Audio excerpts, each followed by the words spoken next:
Hey authors, not to freak you out, but what if that bad thing comes to pass? Could you be okay anyway? I'm Claire Taylor, and I'm going to prove to you that no matter what happens, you can continue to be a writer.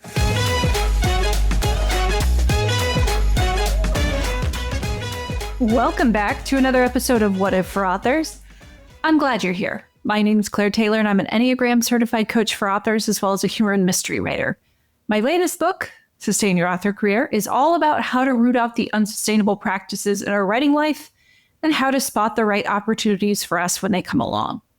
Check it out by going to ffs.media/sustain. Today, we're finally getting to the topic that some of you might have been waiting for since I released the episodes on being a thinking-oriented writer and being an action-oriented writer. Yes, there is one other orientation that we'll talk about for writers. And today we're going to dig into it as we ask the question, what if I'm an emotion-oriented writer? When we think of the stereotypical writer, we may think of someone who's, bleeding onto the page, so to speak, pouring their heart out each time they sit down. Now, as authors, we know better, but this is probably what the general public thinks of. That's not actually most writers, but it's certainly a thing. For emotion-oriented writers, you might not even feel like you're bleeding onto the page because leading with emotion is so natural for you that it seems like, well, duh, what are other people doing when they sit down to write? When we talk about emotion in the Enneagram, we're often led to the heart center of intelligence, which is made up of type 2, type 3, and type 4. Now, 3s don't generally think of themselves as heart-centered people. They tend more toward action. But that's a reaction to how utterly unproductive feeling our feelings can seem to us if we measure our worth by results. I mean, when that's the case, who has time to feel their feelings when you're on a deadline? So 3s reject emotion for the most part. Of course, it catches up with them eventually. And if a 3 really wants to transcend into their full power, they have a lot of unlearning to do around their narrow beliefs concerning productivity to make room for emotions to enter the equation of their daily routine and creative processes. Now, most 3s don't do that because it scares the shit out of them to consider slowing down. So instead of admitting that it scares the shit out of them, which would damage their image of having it all together and being a well-oiled machine, they will sometimes pretend that it doesn't scare them. And then they'll let that sort of constant action instead of emotion, be an ever-growing unaddressed issue. Eventually, it brings the whole thing down. I've seen it over and over and over again. So 3s, if you take one single thing from all these episodes, let it be that you don't have to understand how slowing down and connecting more with your heart center will take you to the next level for it to be true.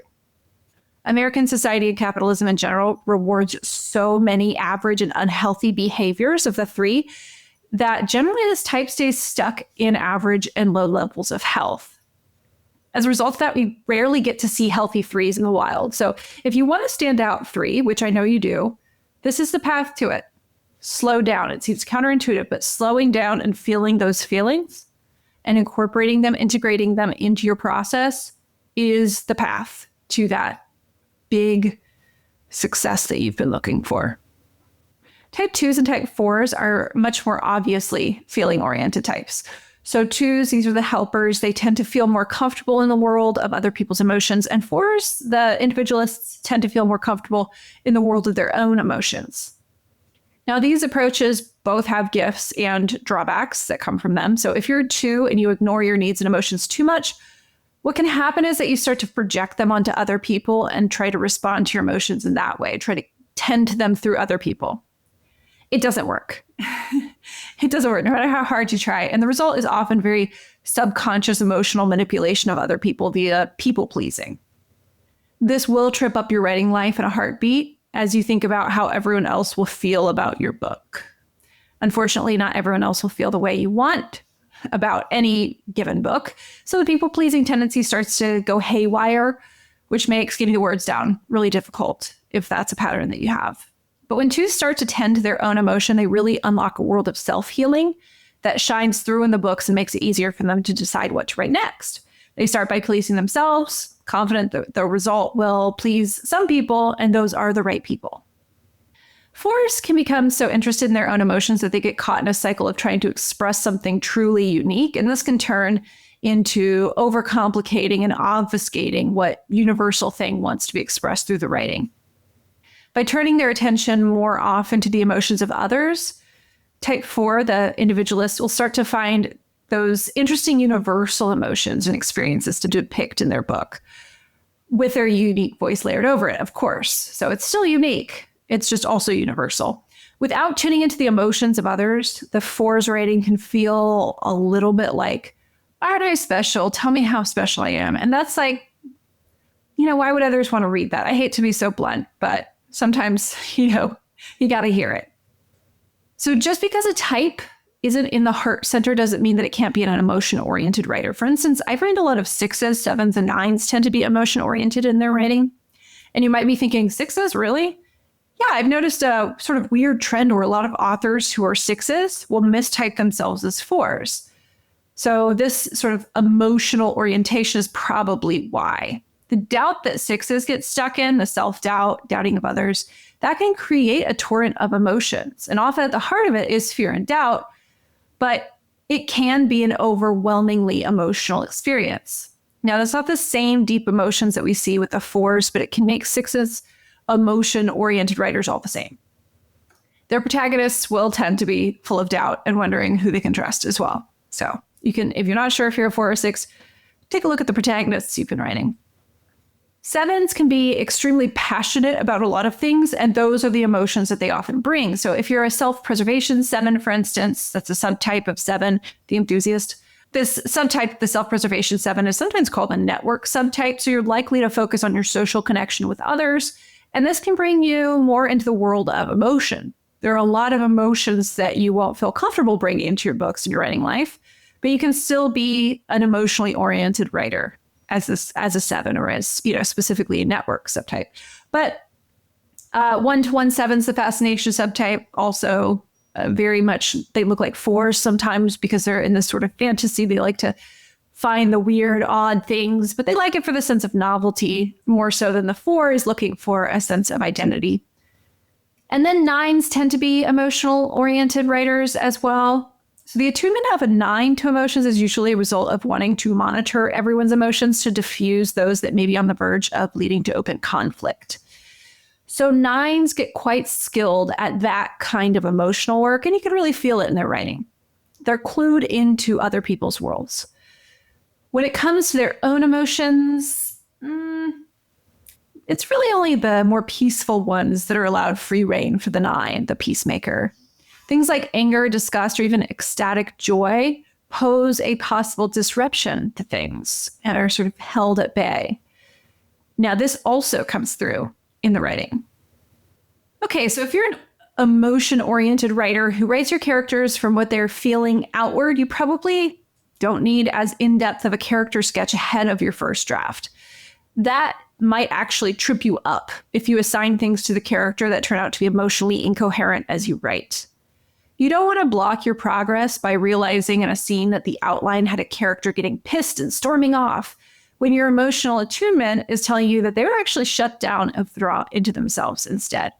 So that conflict of what you've planned for them versus what you're actually sensing from them as you attune to them as a character can lead you to feeling stuck and, moving on to other things instead of writing that scene.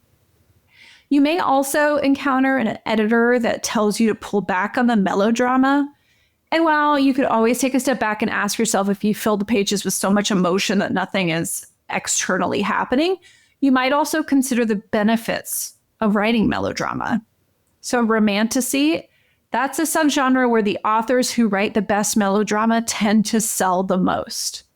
Readers of that genre are looking for the deep angst and longing of the heart. Dragons, sure. Fae, yes, please. But without the deep emotions that connect us back to those tumultuous teen years, the books feel very tropey and flat. So melodrama exists for a reason. Plenty of readers want to dive into a book that emotionally wrecks them, and then maybe if they're lucky, builds them back up again. Most people have trouble accessing their emotions. And you, as a heart-oriented type, you provide the remedy. So give yourself the opportunity to push back against any sort of advice telling you to tone it down. They may have a point, but they may just not be a very emotional person themselves, and it may make them uncomfortable. So you can push back there. If you are an emotion-oriented writer, then probably your action center or your thinking center is likely to be your least developed. If action is your lowest orientation, then it might be that your story gets bogged down from time to time by emotional language without enough happening externally to balance the stakes and keep readers turning the pages. So be careful that you're not trying to drown people in an emotion for too long without a break. If you're a 4 especially, you're going to be more comfortable soaking in an emotion for a long time than most people. And your need to keep drawing people deeper and deeper without a break can actually undermine your intended effect. It may overload people and then they just want to get on with it. Maybe they put the book down or they just skip to the next chapter or they get frustrated, which is not a great experience. If thinking is your lowest orientation, then you might have accidentally filled your pages with characters who act emotionally and dramatically, but none who really have any sense in them. So readers will start to pick up on this and get frustrated that everyone seems to be acting irrationally. You may also get so caught up in the emotion of a scene that some of the basic logic ends up missing. So why did they do that, right? Why did they feel that way exactly? They know the reader's clear about how this character feels, but why do they feel that way? Is it the character that feels that way, or are you projecting your own emotions onto them? That happens sometimes with emotion-oriented writers. Emotions without thinking can lack clear continuity for readers too. So you may forget to wrap up plot points or develop the story world into something with its own order and logic behind it if your thinking center is your lowest orientation. Now, the antidote to these possible pitfalls is to first recognize that you might be falling into them, and then possibly add a round of revisions to check specifically for those issues. Or you can hire an editor that is oriented toward that lowest center of yours. They'll catch the things that you don't. But again, you want to value that emotional orientation, so it's okay to push back against that editor.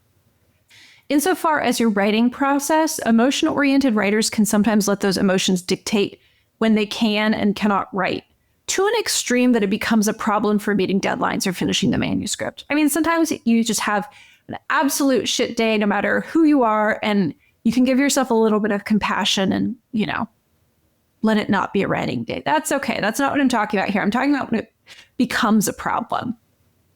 If you're an emotion-oriented person, it's important to learn that not every emotion you feel needs to be totally believed for it to be important information that you observe.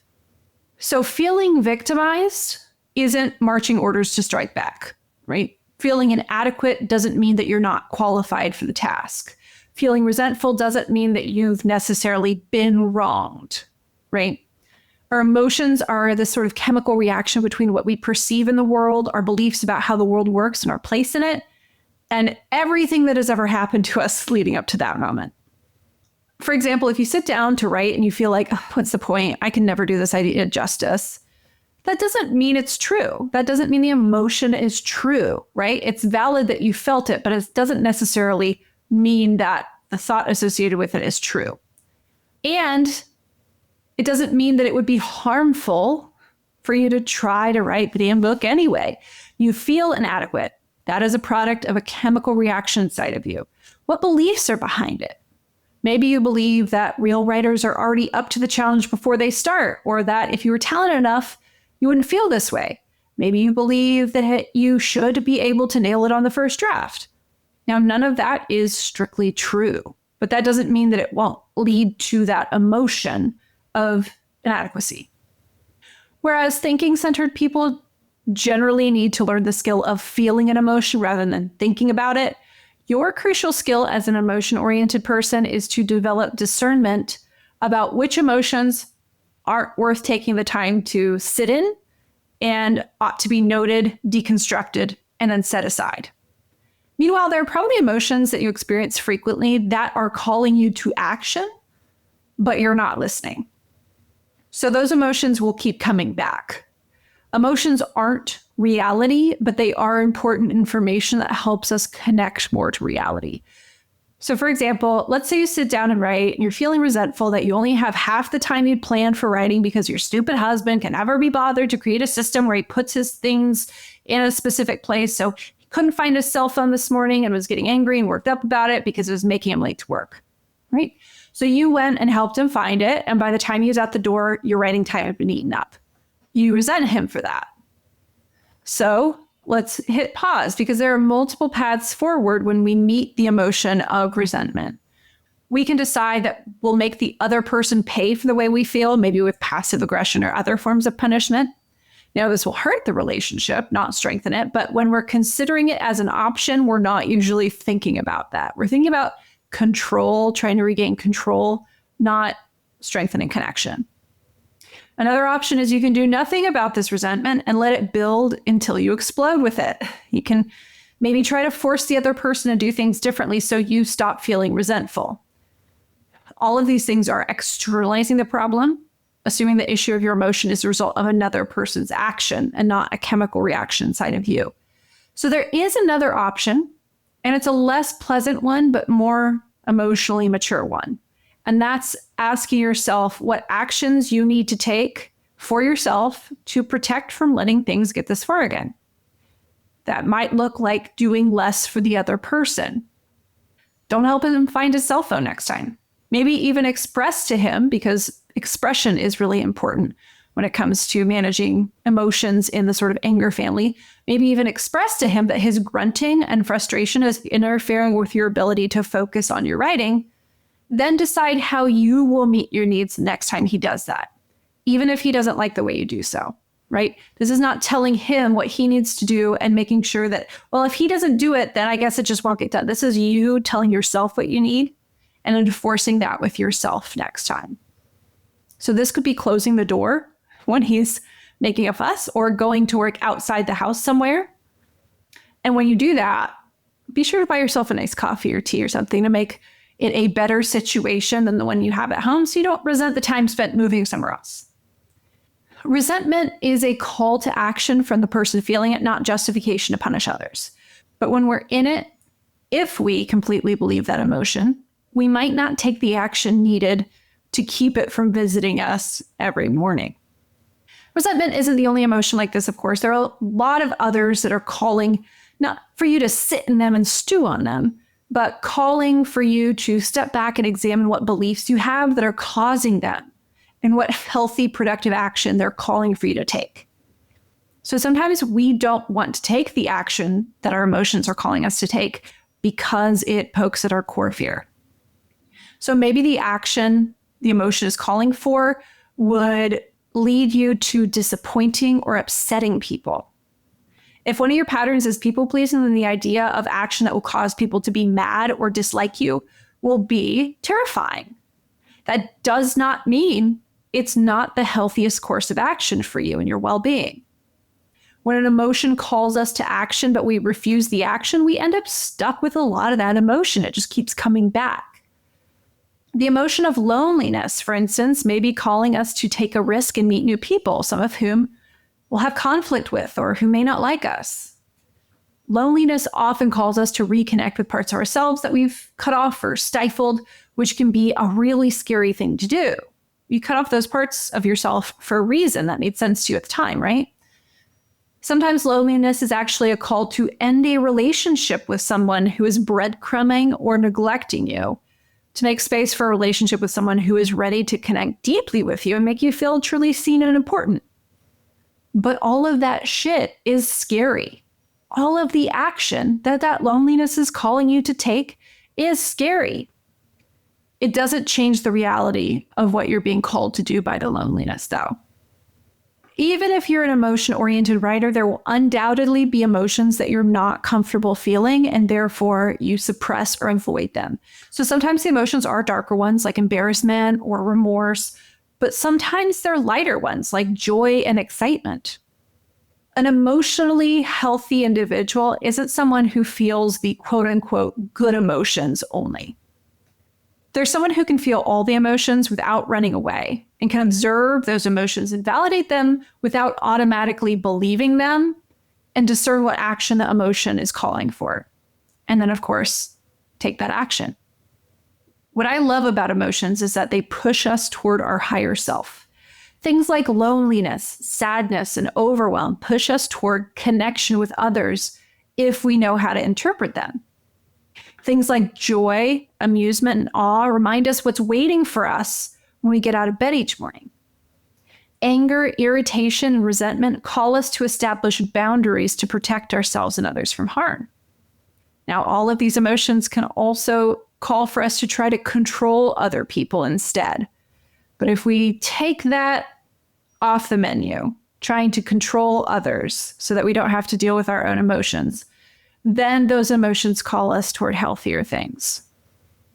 When we sit in the emotions without heeding their wisdom, we end up with this excess of the emotion that doesn't do us any good at all and can very quickly lead us to making foolish decisions for our lives. This is where a lot of authors start to burn down their career. Emotions are this magic power that we must each learn how to wield, especially emotion-oriented writers. The magic can build beautiful worlds, or it can destroy everything in its path. If you're an emotion-oriented writer, learn to use your emotions as a gift. Value your connection to them and listen to the ancient wisdom they're passing along to you. If you do this, you'll bring something special to your readers that they can't get anywhere else. But you have to be willing to do the scary thing that your emotions are calling for you to do, or else you're not using them. That's it for this week's episode of What If for Authors. If you enjoy the content I provide for free on this show, please take a moment to leave a review on iTunes, Spotify, Podbean, or wherever you listen. I very much appreciate it. Until next time, thanks for listening. Happy writing.